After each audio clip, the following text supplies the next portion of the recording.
Okay, I think we are live. Hooray! Hello, everybody. Welcome to Sheba's Spice Rack. I am Sex Posy Sheba, and this is a talk show about sex, dating, relationships, and so much more. I'm super excited about my guest today, Javonna Arriaga from Miami, Florida. She is a couples and family therapist, and so much more. Thank you, Javonna, so much for joining us. Thanks for having me. I'm super excited to be here. Awesome. So just to kind of get things going, will you tell us a little bit about your work and what kind of led you to it? Yeah, so I am, like you said, I'm a couples and family therapist. I graduated in July. I've been practicing for 5 months now, probably coming up on 700 hours of work, which is really cool. I also do my own liberation partner work, which is similar to coaching. I've been doing that for 2 years now, where I work with clients to just figure out like what they need to do to live the life they want and live in liberation. What drew me to my work is my own healing, my own journey. And I also just love relationships, all of them. I love family relationships. I love friendships. I love intimate relationships.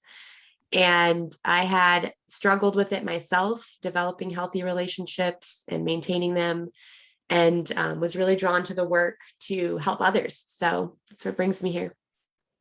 Yeah, I think a lot of people are called to it just for their own healing at first. I definitely relate to that. And then, so much more comes out of it. It's such a gift to be able to give back the gifts that you're given from doing the work. I love therapy. I'm such a fan of therapy. I want everybody to do therapy. And there's just so much beautiful things that can come out of it. Do you find like people you talk to, are they open to therapy? Do you feel like, um, is it, specific type of, demographic that is a therapy person, or do you think that it's pretty common now that people are seeking out therapists? Um, well, I think that it's definitely becoming more common. I think I've worked in my one of my sites was working with Black and Indigenous and Brown young femmes, femme-identified people, and a lot of their parents wouldn't allow them to do therapy.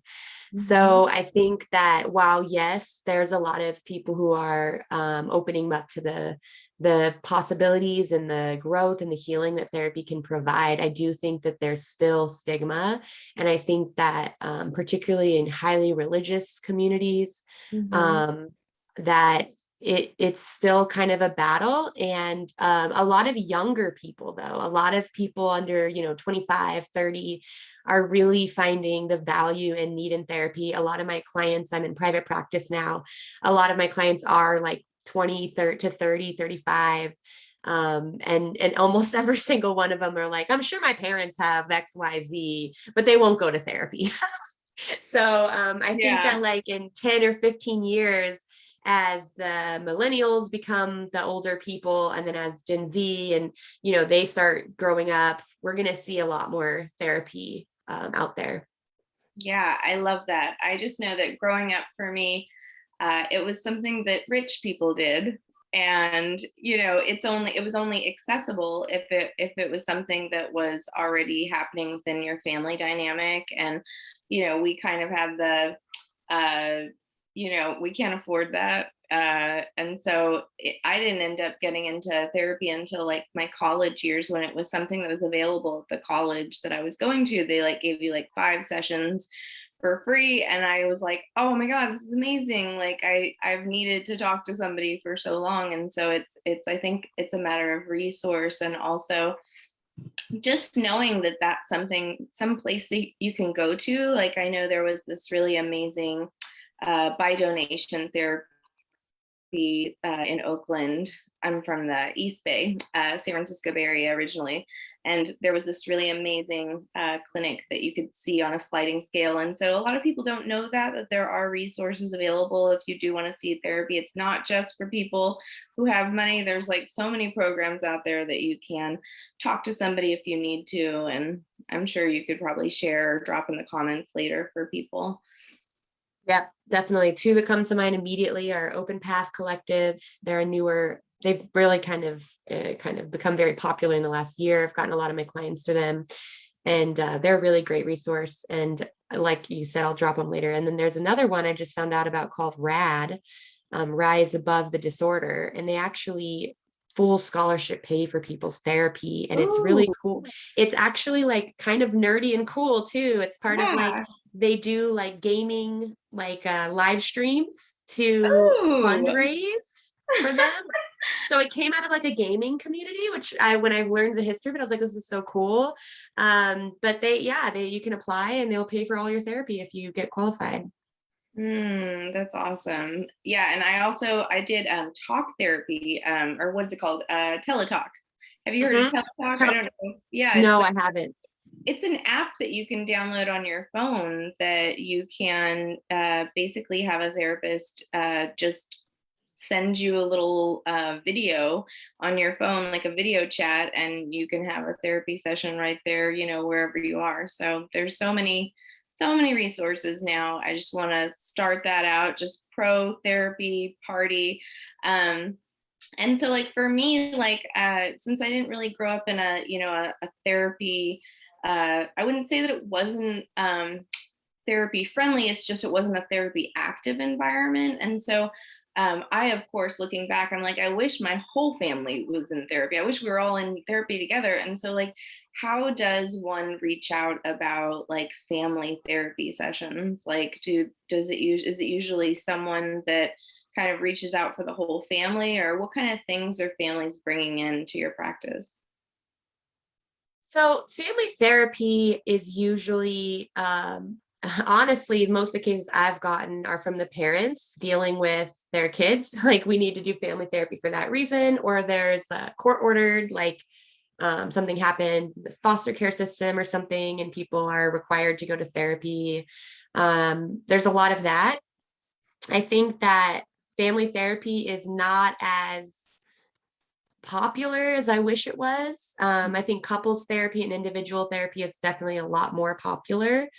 And that usually it's when there's like a diagnosis or a tragedy or, some sort of abuse, where people go to family therapy. But I think if you're interested in family therapy, I think the hardest part is getting your family to agree to go.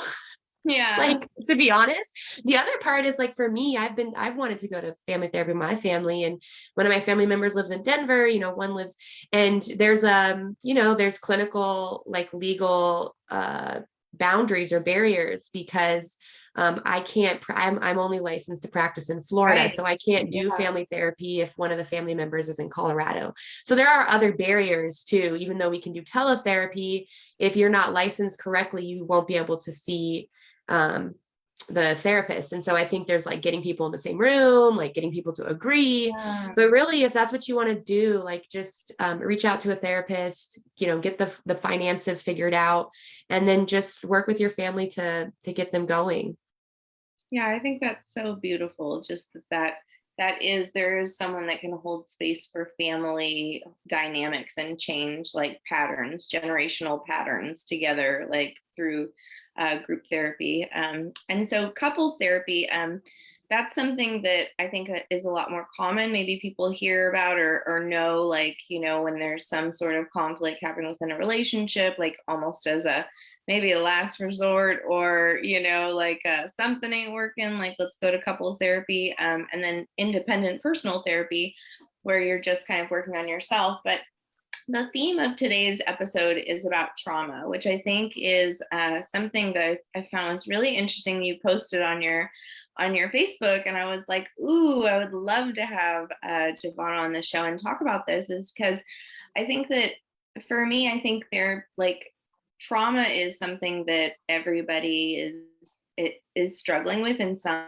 form or fashion. And so like I just wanted to have a conversation around that, and like just in the theme of dating and relationships, like how does that manifest, and how do couples work through things like that, and what is passionate to you about like working with people around trauma? It's a lot of questions. Okay. Well, let's start with like what is trauma?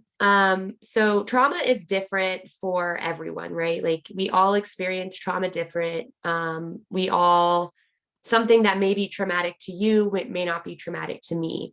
And so I think that one of the biggest things that happens to most trauma survivors, whatever the trauma is we minimize, and I say we because I'm a trauma survivor, we minimize our trauma.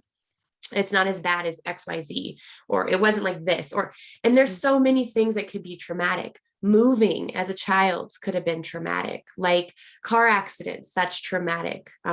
We really think about people who've experienced like extreme abuse, or we think about people who've been in war, or like veterans when we think about PTSD or some of this trauma stuff. But really, trauma is just when you react to something that is not it doesn't seem to be like the appropriate reaction to what's actually happening in front of what's happening in front. So a lot of like, I was called dramatic and I was overreacting a lot when I was younger, but it's like, actually, no, I'm experiencing so much right now because of all these things that have happened to me. And so that's kind of what we talk about when we talk about trauma. Let's talk about like what the brain and the body does when we experience trauma. So our brain is amazing. Our brain is very powerful. Our brain is very intelligent, and it has so many ways for us to protect ourselves. And our body has the nervous system, which is how we regulate our systems, how we regulate, basically everything. And so there's the polyvagal theory. I don't know if you've heard of the polyvagal theory. Yeah. Okay, great. You know all about it then. So the polyvagal theory is like a really game changer theory that came out, and like all the therapists love it. And it's really good stuff. I mean, not all the therapists, obviously, but it really helps us when we're talking about trauma, because what happens is there's a parasympathetic nervous system, and we're in our ventral vagal complex, right? So when we're in here, that's when we're in like social engagement, we're safe. That's when we can be curious and open and compassionate and mindful and be present, and we're not as defensive. And that's like our goal, right? And then when we get something like danger, we get aroused, that's our sympathetic nervous system. And so that's like that fight or flight. We panic, we get angry, we're worried, we get anxiety, we run. And then there's the dorsal vagal complex, which is also part of the parasympathetic nervous system. And this is when that's like the freeze. That's like the highest level of we've been in danger for so long that fighting and flighting is not working anymore. So freeze. I'm not going to do anything. This is where disassociation comes from. This is where numbness comes from, depression, shutting down, all of that. So if you experience trauma, your body is going into fight or flight, right? Like you're going into either fight, flight, freeze. You're going into the sympathetic or the parasympathetic dorsal vagal complex. And so if you've experienced that, your brain basically shuts your memory off. You can't, there's a part of your brain back here that helps you do like reasoning and strategizing and all that. That's gone. Like that's gone.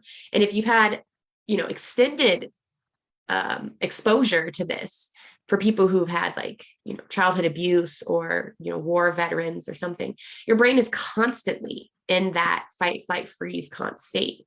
And so it becomes confusing to know what you're even responding to anymore, right? So like, okay.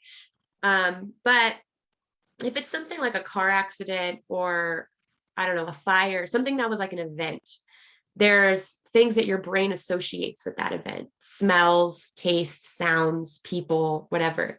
So when those things come back into your life, your brain, to protect you, think, oh, this is like what happened before. I need to go into fight, flight, freeze, whatever.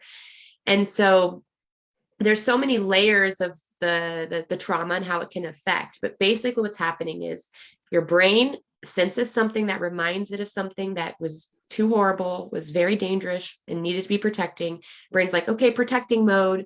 and you shut off your reasoning, you shut off your ability to be open and curious, and now you're in fight, flight, freeze. So you're either shutting down, you're not communicating, you're fighting, you're defensive, you're trying to win, or you're just gone. Like, I'm leaving, I'm not here. And so we can imagine when two people are relationshiping, and either we all have some, like you said, we all have some level of trauma, right? Yeah. So when one person hits that and they don't know that they're hitting that, and then that person is like, starts fighting them, right? Like they start being defensive or angry, or they just leave. The other person's like, what? That person's crazy. That person, you know what I mean? Why did they do that? But really, it's not that they're crazy. It's that they're experiencing something that you just can't see.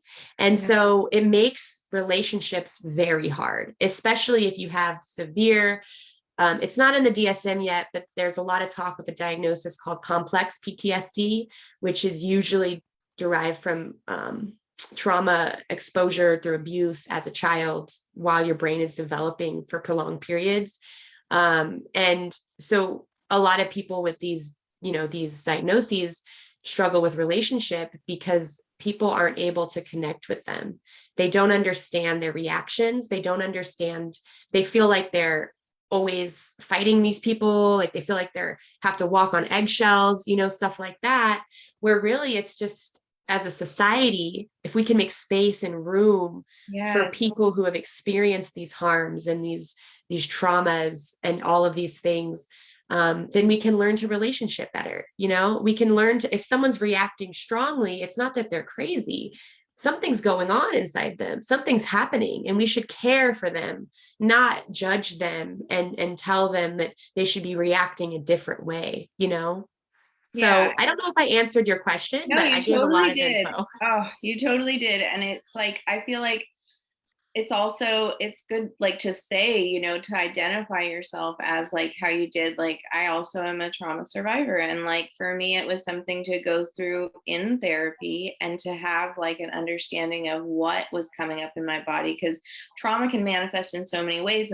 And like you were explaining about the vagal theory, like we use that with in somatic sexology. Like, I'm a sex and intimacy coach, and so like that comes up so much, where trauma can be stored in the body and it can come up during sex, and it can, you can work with like people somatically, as well as talking about your trauma, because trauma can sometimes live in the body. And so there's things that you can do in your, to waken up the stuck energy that's in your body. And so like, sometimes when I'm working with clients, if they're feeling anything come up during a session, I will have them go into their body and use touch and tapping or something to like unlock that energy. And there's so many different ways that you can start identifying what you're feeling is trauma, and starting to come to a place where you understand what's happening in your body. Because I think a lot of times, like, I'm sure like in these couple dynamics, even the person who's having that reaction, that response, that physical fight or flight, they may not even know what's happening. And so it's so important that they do come into like couples therapy to learn what is happening and what is coming up. I'm sure they have lots of aha moments in sessions with you. And I think it's so two-sided that I think, one, we have to be aware of our own bodies, our own triggers. Like, I think that we humans are a lot more empathic than we think we are. Like, a lot of people, like, it's part of a survival mechanism to be able to judge people's energy, right? Like, to be able to feel like the way someone else might be feeling. And for those who have, I've heard, I don't know, it's not like scientific proven or anything, but I think those who've experienced a lot of trauma actually have a heightened empathy or empathic ability, because they're so used to paying attention to every little thing, like the eyebrow moving, or like, oh, your voice went up just a little bit, or your tone's just a little different. And so people who have like a lot of trauma exposure tend to be very empathic, and they can read people very well. And people who don't may not be as aware, right? And so when like maybe someone who doesn't have a high trauma exposure and someone who has a high trauma exposure come together, the person who's less aware is going to be like doing stuff, and the person who's more aware is going to be like, but like, why did you do that? Are you mad at me? Did I do something wrong? Did this happen? And then they're like, no, like, why? And they're gonna be like, oh, you're so needy. You're always asking questions. You're always doing, Right. it's like, but I can sense it. And so like one of the main things that a lot of therapy is about what you're talking about, the awareness, because when we experience trauma, our body is reacting like we are in fight or flight, right? We are in danger. And other people can sense that. They can sense like that person's like scared, or their body is ignited, and that might make them feel scared. But you're actually inside not actually threatening to them. You're threatening to maybe your own psychological well-being, but you're not actually going to do anything to them. And so I think that there's both the awareness of self, like, oh, my body's activated. Where is it Mhm. activated in my body? How do I calm it down? How do I step away from the situation right now? Because I may not actually be reacting to the situation. But then there's the other side of the awareness, which is noticing when other people are triggered, noticing when other people are experiencing that, and being able to say, hey, I feel like maybe something's going on for you right now. Do you need a minute? And making that space, because I feel like it's a lot of pressure to put on the person who's experiencing the trauma to try and like regulate themselves and take care Yeah. of the space and figure it out. But like if we can come from a society where we like identify it and we're like, oh, okay, that person needs a moment, versus, a lot of times this is when people get like the police called them, or Right. horrible things can happen in these moments. Right. Yeah, I think also it's just like when I work with clients, I'll suggest to them, like, if they are in a state of being triggered, and they feel something coming up, to like say in that dynamic with their partner, like, something's coming up for me, like calling it out, and like getting into a habit of, when they feel something happening in their body and they feel something coming up during sex, or during intimacy, that they immediately like take a pause, instead of just kind of going along or pushing it down, just like kind of saying like, oh, something's coming up for me, and being curious and leaning into that, and kind of paying attention and having a dialogue about it. I think oftentimes people can just autopilot past it and try to push it down. And so is that something that you hear in couples dynamics? Like, how do what are some tools that you can offer to people who might like be in a partnership where trauma's coming up, and it's flaring up in that way? Like, what are some things that people can do? If trauma is involved, I like most times I'm going to recommend getting a therapist. Trauma is fragile. Trauma is an important thing to have a support system on, because it's unpredictable. We don't know when it's coming, when it's going, and frankly, depending on the trauma, it can take you out. Like it could take you out for a couple weeks. And this isn't something talked about a lot, but like hurt people, right? So when we think about people who are in abusive relationships, people who hit their children, stuff like that, that's because that happened to them 90% of the time, maybe 99% of the time. So, and it's usually when they get triggered, right? So it's like they got triggered and they went into whatever happens for them, and maybe they hit someone. So that's why it's really important to get a professional involved when we're talking about trauma stuff. It's not something that you should do on your own. You should try and like read a bunch of books and sit at home and do. Like you should really get Yeah, someone like talk to a Sheba or some, professional. yeah, talk to a professional. So that's number one. Two, I think so Gottman, I don't know if you use any Gottman in your work, but so Gottman's like the marriage researchers, they're pretty like heteronormative, but they have really great research. And one of the things they do is they use, I can't remember what it's called, but it's like a monitor, and it monitors your vitals, like your heartbeat and all this stuff.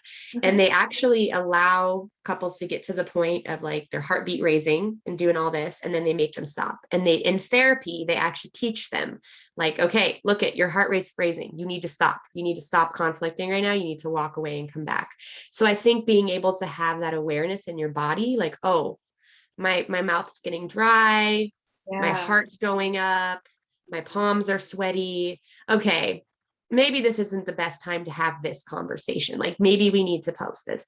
The other thing that I do that I learned from like the ethical non-monogamy community that I think every partnership should do is we do monthly meetings, me and my partner. And I think what's best about that, especially with the trauma stuff, is for me, lately I've been like, okay, I'm triggered right now. He said something that made me mad. What do I do? You know what? I'm just going to write it in my note on my phone because I know we have a monthly meeting in a safe space to talk about this. And then it's going to give me some time to process it, maybe talk to my therapist about it, figure out like, is it him? Is it me? Is it my trauma? What is it? And then come back to each other in our monthly meeting, or if you're going to therapy, and talk it out. And that has been a very important practice for me. And I highly recommend having a space that you know you're going to have a conversation that's hard, so that you're not consistently like always talking about, like always in the talking, always in the mess. Really beautiful. Yeah. So that's something I recommend. And would you share with us, what is the group, the meeting that you go to with your partner? We call it, so we have a couples therapist, but we have a monthly meeting called a radar. I don't know if you listen to Multi-Amory. It's a podcast about like what it says, multi-amory. It's mostly about non-monogamy, but they include monogamy and any type of relationship style in it. And if you Google Multi-Amory radar, they have a whole episode about it and a document. And it's like a monthly meeting that you have with yourself, just you and your partner. You set it up.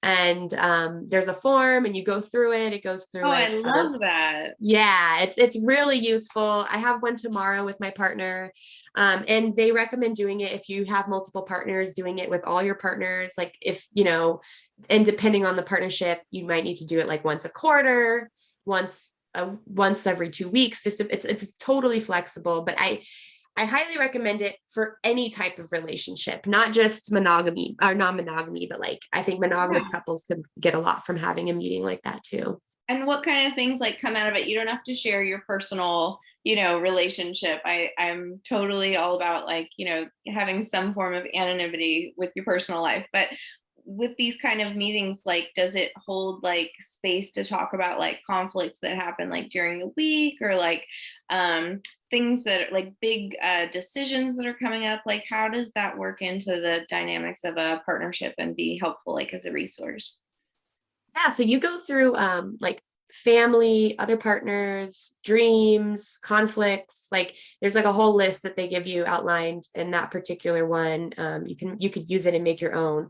But every meeting we just go through the list of topics, and fights and arguments is one of them. And so then there's also like shared projects or work, family, other partners. And so we just go through each and we talk, and we each have our own notes. We both use our phones. So we'll go through our phone, like, oh, I wrote this down. Okay, let's talk about that. Oh my God, so much. You'll have to, will you share a link to the video so that people can look into that? I think that's a really interesting, I've heard about like other love coaches in my field who have recommended like contracts, like creating a contract with your partner of like, this is what we are going to commit to in this partnership. These are the things that are our goals. This is what is a make it or break it, like kind of really writing up like a clear, concise way of like how you want to have your relationship. And it's like a signed document, and like you can always like revise it, or check in on it and kind of have different things added later. I think that's really beautiful to have that kind of a piece of paper that's just like a binding document about your relationship. I had never heard of that before, but I think that's a really beautiful tool.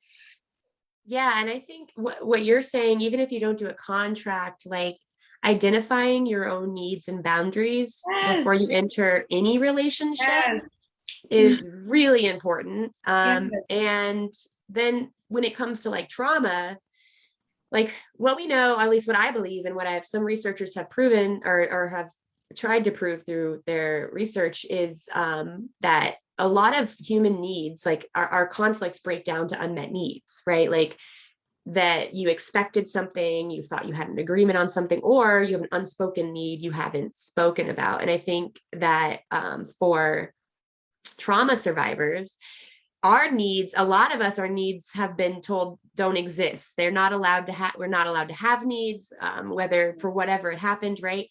And so like really understanding that it's okay to need things from your partner, and it's okay to have boundaries. It's okay to say no. It's okay to say all of these things, and being able to do that will also help someone who is experiencing trauma be in relationship better.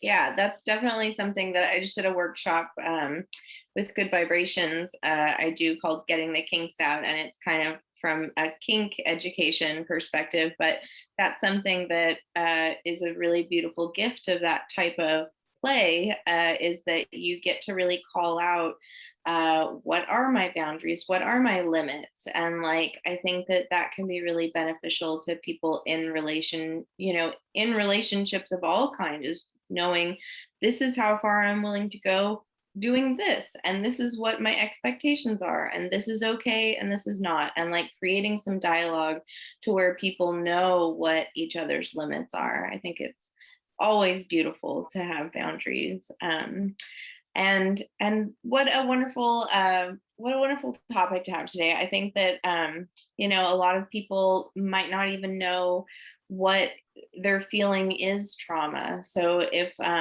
how would people identify, like, ooh, I think that what I'm feeling, what's coming up might be from a trauma. Like, what are some kind of like ways that people could know that, like, ooh, I think I need to go and see a therapist because this situation brought it up?